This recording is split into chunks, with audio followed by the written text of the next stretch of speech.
All right, check it out. Today we're working on 2012 Nissan Altima coupe. Finally getting around to changing the rear bearings. A couple months back, I did the front, and I need to do the back because they're making noise also.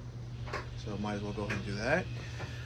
Very happy. Just got a new set of tires, front, back. Re-powder coated two of the wheels. They had some scratches on it, and hopefully, if I get done on time, maybe I can give this thing a wash because it is awful. So let's go ahead and get the back jacked up, get these wheels off, get started. And here we go. Here we go with the back jacked up. Have it supported on jack stands. Please be very careful when you do something like this, that you're supporting it on something on the car that's very sturdy. I have it on the where the suspension arms connect to the frame of the body. And most important, please do something to chuck the wheels so the car doesn't slide forward. Here I see it's chucked in the front and in the back, and if you see there's like an inch that it moved forward. So this has happened to me in the past on the expressway. I have had to jack a vehicle up without these, and that's why I bought these.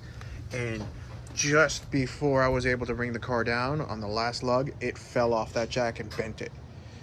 Luckily, I was just able to get the wheel on just before that happened. Ever since then, I bought these things. Wheel chuck so that the car does not move and stabilizes when you have the vehicle jacked up. Cool.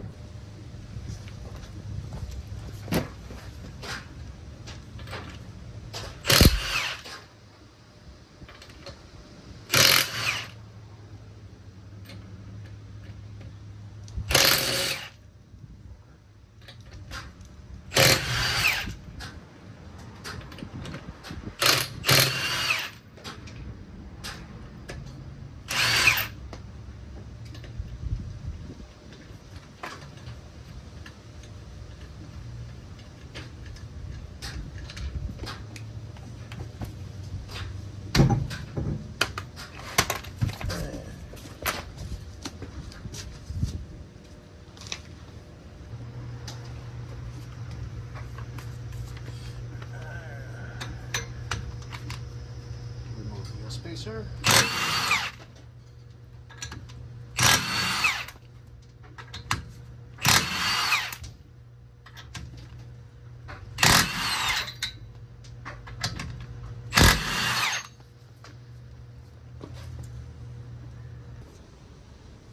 Okay, now that we got the wheel off and the wheel spacer off, I'm gonna go ahead and remove the larger bolt here on the brake caliper, one above and one below. The smaller ones we're not gonna mess with. We're gonna take it all off in one piece.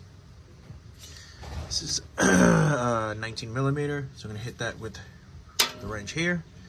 And the other one, either I'll get it with extension or a wrench to get that off.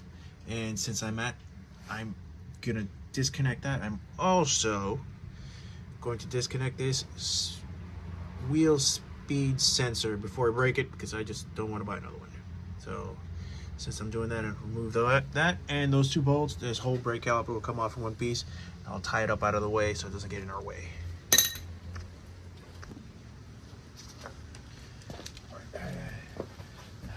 Got the caliper tied up out of the way so it doesn't fall.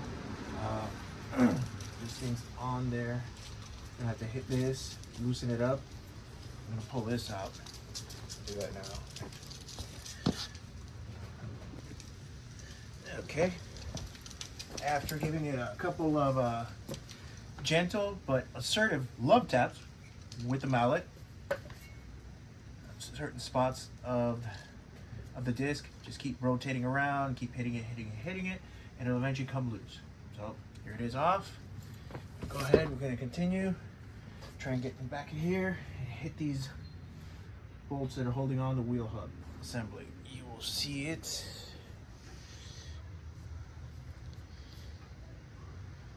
Right there. There is one. And one down here. 2, 3, and last one in there. I don't know if you can see it. 4. Just gonna hit those from the other side. See if we get this whole unit off.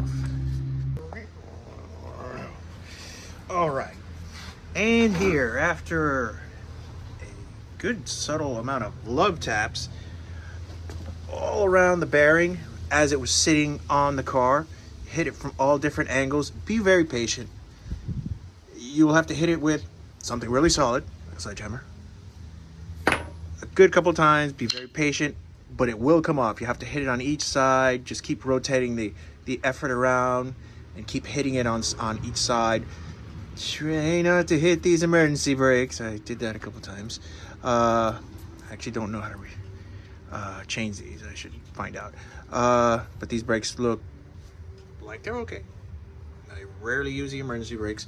So you hit it around each, on these corners each, and keep rotating the amount of force that you keep hitting it on, and eventually it'll come off. Be patient, be careful, don't hit the car, and keep hitting it, and eventually this will come out. So let's get the new piece and put it on. Okay, got the new bearing here. What I'm gonna do is set it into the unit, get one of the bolts and run it through by hand so it'll hold up, so I can get the other bolts in, then tighten them all down, and then they'll have to be torqued. I believe it's about 65 foot-pounds to get this unit on, and try that.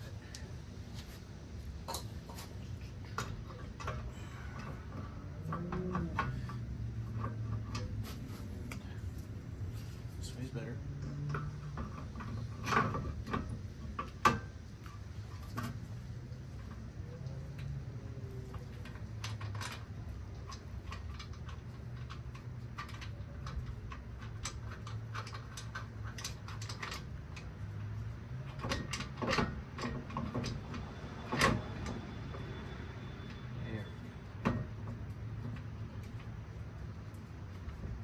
Couple turns in my hand.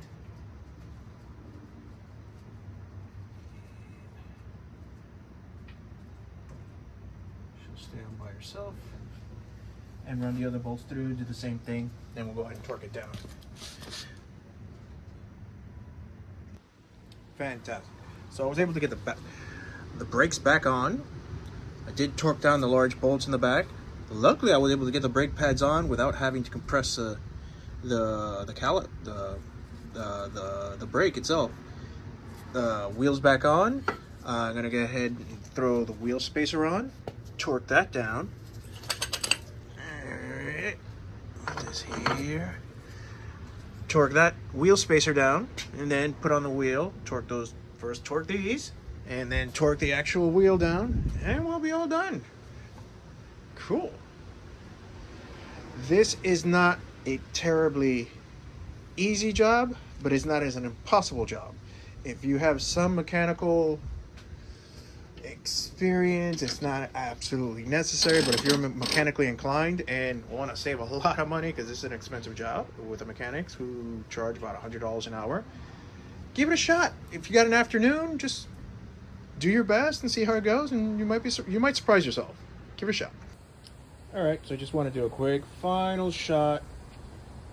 Here's the wheel back on the car. Actually, since I had it off, I washed the inside of the wheel, washed the wheel itself, because I'm going to do the other side. Wash that, then wash the whole car, because this poor thing does deserve a bath. It does have new tires on it, and I had 2 of them refinish the wheels. So that actually looks really nice now with all the dirt off, so cool. All right, you guys have a good one. Later.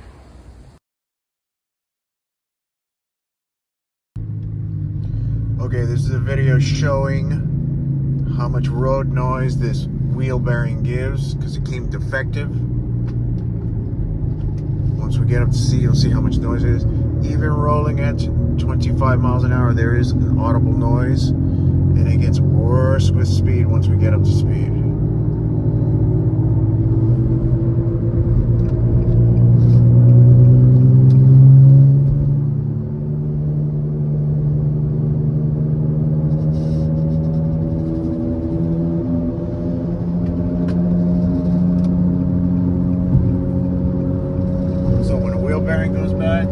visible damage on the bearing. It just makes a ton of noise, just like this.